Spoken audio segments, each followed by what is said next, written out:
I didn't think I'd ever go to Saudi Arabia in my life, if I'm being honest, but I saw that they beat Argentina. Right away, I knew I wanted to do something specific to that country in the upset. It may have been a mistake in hindsight, but I decided I'd give it a shot, and what a journey it was.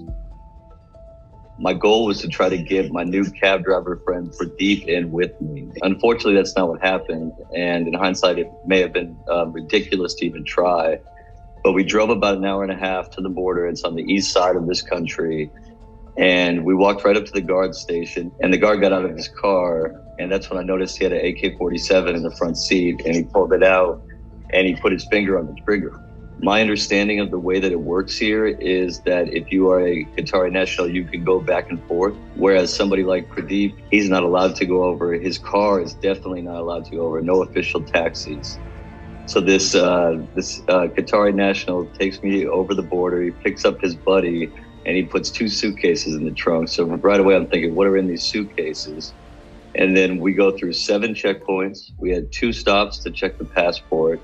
And I've never heard a better sound in my life than when I heard that stamp, boom, and like we were in. And when we got over the border, we dropped the buddy off at his car. And then came another surprise. I was put into a third cab driver who was a friend of the Qatari national, who didn't speak any English, and obviously I don't speak any Arabic, and who I would come to find out couldn't read Arabic either, so Google Translate wouldn't work. I was able to direct him to where I wanted to go by using nothing more than Google Maps in my own hands. It felt like the coolest game of international charades that was ever played. And I'm sure he thought it was the strangest day in his life. And by the end of the night, he gave me a hug and wished me good luck. And I said the same to him. And then we did the whole reverse of it, back over the border.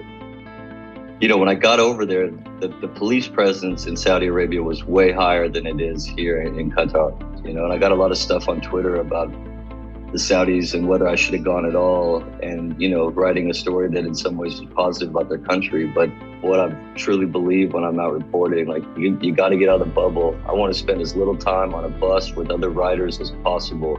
And what I found in Saudi Arabia was a city where people are not how we view their government. It's been striking how kind people are here and just how friendly they are. And it changed the way I look at it. That to me is what I'll take home with me.